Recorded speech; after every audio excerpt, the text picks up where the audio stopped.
بسم الله الرحمن الرحيم. فقال: العلم إما تصور فقط وهو حصول صورة الشيء في العقل، أو تصور معه حكم وهو إسناد أمر إلى أمر آخر إيجابا أو سلبا، ويقال للمجموع تصديق. أقول: العلم إما تصور فقط أي تصور لا حكم معه، ويقال له التصور الساذج كتصورنا الإنسان من غير حكم عليه بنفي أو إثبات، وإما تصور معه حكم ويقال للمجموع تصديق، كما إذا تصورنا الإنسان وحكمنا عليه بأنه كاتب أو ليس بكاتب. أما التصور فهو حصول صورة الشيء في العقل، فليس معنى تصورنا الإنسان إلا أن ترتسم صورة منه في العقل بها يمتاز الإنسان من غيره عند العقل، كما تثبت صورة الشيء في المرآة، إلا أن المرآة لا تثبت فيها إلا مثل المحسوسات، والنفس مرآة تنطبع فيها مثل المعقولات والمحسوسات. عزیز طلبہ، السلام علیکم ورحمۃ اللہ وبرکاتہ. آپ کی درسی کتاب قطبی کا آج کا درس حاضر. یہاں سے ایک نئی بحث کا آغاز ماتن نے کیا ہے اور پھر شارح نے اس کی تشریح کی ہے. گزشتہ سبق میں آپ نے اس کتاب میں مقدمے کی مراد، پھر شروع فی العلم جن چیزوں پر موقوف ہے ان کی وضاحت کو سماعت کیا، سنا، پڑھا. آخر میں یہ بیان کیا تھا کہ چونکہ منطق کی حاجت کا بیان کچھ اور چیزوں پر ہے، کچھ اور چیزوں پر موقوف ہے. اجمالاً میں نے کل ہی اس کو ذکر کر دیا تھا. آج انہی چیزوں کا یہاں سے بیان شروع ہوتا ہے، یعنی علم کی تقسیم در تقسیم جو بھی ہونا ہے وہ آج بیان کریں گے. ماتن نے فقال سے جو عبارت پیش کی ہے، اس عبارت میں وہ چار چیزوں کو ذکر کرنا چاہتے ہیں. پہلی چیز وہ یہ بتانا چاہتے ہیں کہ علم کی دو قسمیں ہیں، تصور فقط اور تصور معہ حکم. دوسری چیز اسی عبارت میں وہ مطلق تصور کی بھی تعریف کریں گے. اسی عبارت کے اندر مطلق تصور کی تعریف کی. اس بات کو یاد رکھیں کہ تصور فقط اور مطلق تصور یہ دونوں الگ چیزیں ہیں. تصور فقط کیا ہے یہ بھی آپ جانیں گے، اور مطلق تصور کیا ہے یہ بھی آپ انشاءاللہ تشریح میں شرح میں پڑھ لیں گے. ابھی اتنا یاد رکھیں کہ تصور فقط یہ الگ چیز ہے اور مطلق تصور یہ الگ چیز ہے. تو اس عبارت میں ماتن جو بیان کرنا چاہتے ہیں وہ چار چیزیں ہیں. پہلی ہے علم کی تقسیم، کہ علم کی دو قسمیں ہیں، تصور فقط اور تصور معہ حکم. دوسری چیز جو بیان کریں گے مطلق تصور کی تعریف. تیسری چیز بیان کریں گے حکم کی تعریف. حکم کسے کہتے ہیں. اور چوتھی چیز بیان کریں گے ایک اصطلاح کہ تصور معہ الحکم کے مجموعے کو تصدیق کہتے ہیں.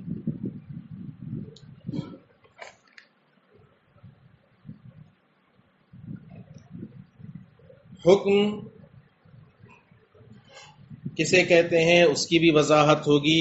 ایک امر کی اسناد دوسرے امر کی طرف ایجابی طور پر یا سلبی طور پر ہو اسی کو حکم کہتے ہیں. مثلا ہم نے کہا زید کاتب، تو اب یہاں ایک امر کی اسناد دوسرے امر کی طرف بطور ایجاب ہے.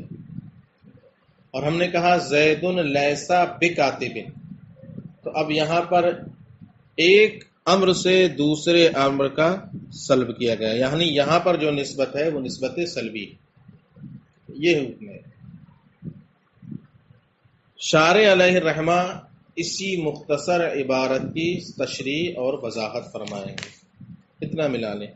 العلم اما تصور فقط، علم یا تو تصور فقط ہوگا، وہوا حصول صورت الشیء فی العقل، اور مطلق تصور، اس کو یاد رکھیں طلباء کہ یہ وہوا حصول صورت الشیء سے وہ تصور فقط کی تعریف نہیں کر رہے ہیں بلکہ مطلق تصور کی، اور مطلق تصور عقل میں شے کی صورت کا حاصل ہونا، او تصور معہ حکم، یہ علم کی دوسری قسم ہے، یا علم ایسا تصور ہوگا جس کے ساتھ حکم ہو، وہوا اسناد امر الی امر آخر ایجابا او سلبا، اور حکم کہتے ہیں کہ ایک امر کی اسناد کسی دوسرے امر کی طرف ایجابی طور پر یا سلبی طور پر، ویقال للمجموع التصدیق، اور اسی کے مجموعے کو تصدیق کہتے ہیں۔ اقول العلم اما تصور فقط اے تصور لا حکم معہ۔ شارح علیہ الرحمہ ماتن نے جو چار چیزیں ذکر کی اپنی مختصر عبارت میں اجمالاً پیش کی، شارح اسی عبارت کی وضاحت کریں گے اور ان چار چیزوں کو مزید تفصیل کے ساتھ بیان کریں گے۔ سب سے پہلے آپ نے پڑھا کہ علم کی دو قسمیں ہیں، تصور فقط اور تصور معہ۔ شارح تصور فقط کی وضاحت فرماتے ہیں، تصور فقط یعنی ایسا تصور جس کے ساتھ حکم نہ ہو، یعنی ایسا تصور جس کے ساتھ حکم کے نہ ہونے کا لحاظ کیا گیا، حکم کے نہ ہونے کا، کیوں؟ کیونکہ اگر تصور کے ساتھ حکم کے ہونے کا لحاظ کیا جائے تو وہ تصدیق بن جائے گی، لہذا تصور وہ تصور جس کے ساتھ حکم کے نہ ہونے کا لحاظ کیا جائے وہی ہے تصور فقط، اور اسی کا دوسرا نام تصور ساذج ہے۔ جیسے انسان کا ہم تصور کریں اور اس پر کوئی حکم نہ لگایا جائے، نہ نفی کا نہ اس بات کا، محض انسان کا تصور۔ اب ہم جو یہ انسان کا تصور کر رہے ہیں، اب اس پر ہم نے نہ تو نفی کا کوئی حکم لگایا کہ یہ انسان ہے یا یہ انسان کاتب ہے، اور نہ ہی اس بات کا حکم لگایا اور نہ ہی نفی کا کہ یہ انسان نہیں ہے یا یہ انسان کاتب نہیں ہے، کسی طرح کا کوئی حکم نہیں لگایا، ہم نے صرف انسان کا تصور کیا، تو یہ ایک ایسا تصور ہے جس کے ساتھ حکم نہیں ہے، یہی ہے تصور فقط۔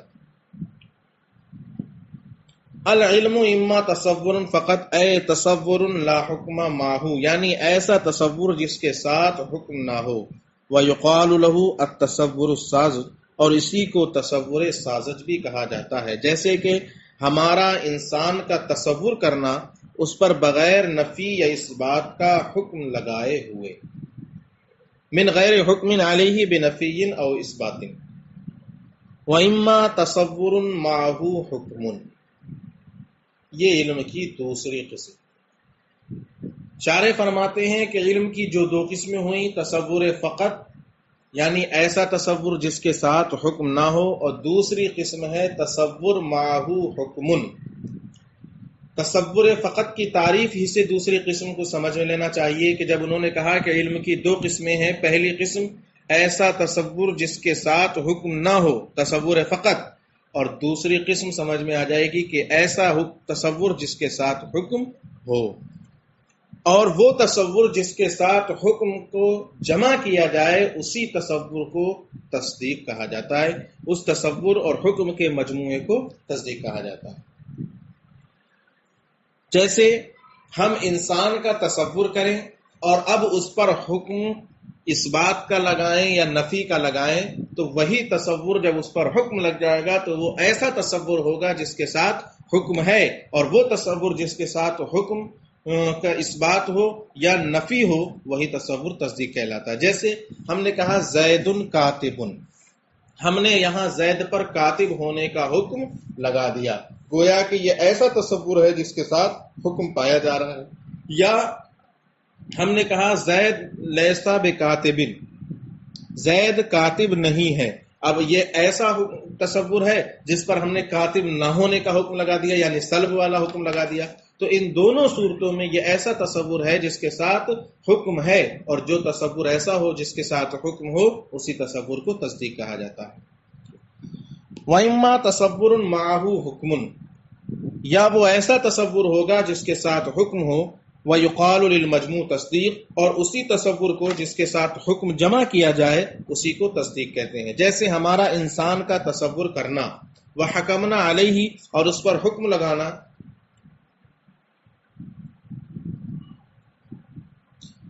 جیسے کہ ہم انسان کو تصور کریں اور اس پر حکم لگائیں بِأَنَّهُ كَاتِبٌ أَوْ لَيْسَ بِكَاتِبٍ، کہ وہ کاتب ہے یا کاتب نہیں ہے. اما التصور فهو حصول صورت الشيء في العقل فليس معنى تصورنا الانسان الا ان ترتسم صورت منه في العقل. اب یہاں سے مصنف مطلق تصور کی تعریف کو بیان کرتے ہیں. اوپر آپ نے متن میں پڑھا تھا العلم اما تصور فقط وهو حصول صورت الشيء. اب اسی وہوا کی تفصیل یہاں سے شروع کرتے ہیں. امت تصور یعنی مطلق تصور، فہوا حصول صورت الشیء فی العقل. مطلق تصور کہتے ہیں کسی چیز کی شکل و صورت کا عقل میں آ جانا، چھپ جانا، اسی کو کہتے ہیں مطلق تصور. مثال کے طور پر ہم نے نام لیا قلم. قلم جیسے ہی بولا گیا فوراً قلم کی ایک شکل و صورت ہمارے ذہن میں چھپ جائے گی. یا ہم نے ایسے ہی بول دیا موبائل، کتاب، ٹوپی، کرتا، جو کچھ بھی ہم بولیں گے بولتے ہی ہمارے عقل میں اس کی ایک شکل و صورت چھپ جائے گی. تو جیسے ہی اس کی شکل و صورت ہمارے ذہن میں چھپے گی، ہماری عقل میں چھپے گی، یہی ہے کسی چیز کی شکل و صورت کا ذہن میں حاصل ہونا، یعنی مطلق تصور. مطلق تصور کا مطلب یہ ہے کہ اس چیز کی ایسی شکل و صورت ذہن میں، عقل میں چھپے، منقش ہو کہ اس شکل و صورت کی وجہ سے وہ چیز اپنے اغیار سے، ما عدا سے ممتاز ہو جائے. مثلا جیسے ہی ہم نے بولا قلم، تو قلم کی ایک شکل و صورت ہمارے ذہن میں چھپی، اور اسی صورت کے چھپنے کی بنیاد پر اب قلم دوسری تمام چیزوں سے ہمارے نزدیک ممتاز ہو جائے گا، ہماری عقل کے نزدیک ممتاز ہو جائے گا. یا ہم نے انسان کا تصور کیا، جیسے ہی ہم انسان بولیں گے انسان کی ایک شکل و صورت ہمارے ذہن میں نقش ہو جائے گی، اور اسی شکل و صورت کے نقش ہونے کی وجہ سے اب انسان اپنے ما عدا تمام چیزوں سے ہمارے نزدیک، عقل کے نزدیک ممتاز ہو جائے. یہی ہے تصور مطلق. عقل کی مثال، ذہن کی مثال شارع نے دی ہے مثلا بالکل جیسے شیشہ. شیشے میں بھی چیزیں نقش ہو جاتی ہیں. آپ شیشے کے سامنے کسی بھی چیز کو کریں فوراً شیشے میں اس کی شکل و صورت نظر آئے گی، نقش ہو جائے گی. ایسے ہی ہمارے ذہن میں بھی شکل و صورت، جس چیز کا ہم نام لیں یا جس کو ہم جانیں اس کی شکل و صورت ہمارے ذہن میں چھپ جاتی ہے. البتہ شیشے میں اور ذہن میں فرق ہے. شیشے اور ذہن میں سب سے بنیادی فرق تو یہ ہے کہ شیشے کے اندر صرف محسوسات کے شکلیں نقش ہو سکتی ہیں، چھونے والی، دکھنے والی چیزیں، جبکہ ذہن کے اندر محسوسات اور معقولات، دکھنے والی اور نہ دکھنے والی، بلکہ ہر طرح کی چیزوں کی شکل و صورت چھپ سکتی ہے. یہ فرق ہوا. دوسرا فرق یہ ہے کہ شیشے میں شکل و صورت تبھی چھپے گی جب کوئی چیز شیشے کے سامنے کی جائے گی، جبکہ عقل کے اندر اگر چیز سامنے نہ بھی کی جائے، صرف اس کا نام لیا جائے، تب بھی وہ اس کی شکل و صورت ذہن میں چھپ جائے گی. تیسرا فرق یہ ہوگا کہ شیشے کے اندر چیز اسی وقت تک اس کی شکل و صورت چھپے گی جب تک وہ چیز شیشے کے سامنے ہو، جبکہ عقل کے اندر جب وہ چیز ایک بار چھپ گئی اب وہ چیز اس کا بیان ہو یا نہ ہو تب بھی اس کی شکل و صورت آپ کے ذہن میں محفوظ رہے گی. تو یہ تھوڑے سے فرق ہیں. اصل یہ دیکھنا ہے کہ نقش، کہ جس طرح شیشے کے اندر کسی چیز کی صورت نقش ہو جاتی ہے، اسی طرح ذہن کے اندر بھی کسی چیز کی ایک شکل و صورت نقش ہو جاتی ہے اور اس کو ذہن محفوظ کر لیتا ہے. امت تصور، رہا تصور مطلق، فہوا حصول صورت الشیء فی العقل، یہ ہے عقل میں کسی شے کی صورت کا حاصل ہونا. تو فلیسا معنی تصورنا الانسان، تو اب ہمارے انسان کے تصور کرنے کا معنی یہی ہے کیا؟ الا ان ترتسم صورت منہ فی العقل بہا، کہ اس سے ایک شکل و صورت عقل کے اندر چھپ جائے. یمتاز الانسان من غیرہ عند العقل، جس کے ذریعے انسان عقل کے نزدیک غیر سے ممتاز ہو جائے. کما تثبت صورت الشیء فی المرآ، جیسے کہ کسی شے کی صورت آئینے میں چھپ جاتی ہے. الا ان المرآ لا تثبت فیہا الا مثل المحصولات، محسوسات، بس فرق یہ ہے کہ شیشے کے اندر صرف محسوسات کی شکلیں چھپتی ہیں، جبکہ والنفس مرآۃ تنطبع فیہا مثل المعقولات والمحسوسات، جبکہ شیشے نفس کے اندر، نفس ایسا آئینہ ہے، ایسا شیشہ ہے جس میں معقولات اور محسوسات سب کی شکل و صورت چھپ جاتی ہے. پیارے طلبہ، یہ مطلق تصور ہے. یہاں سے آگے بحث تھوڑی سی طویل ہوگی، اس لیے میں سبق کو یہیں پر روک دیتا ہوں. کل کے سبق میں انشاءاللہ آپ تصور فقط اور مطلق تصور کو مکمل طور پر سمجھ لیں گے. یہاں پر یہ یاد رکھیں کہ امت تصور سے جو چیز بیان کی جا رہی ہے یہ مطلق تصور کی تعریف ہے، تصور فقط کی نہیں ہے.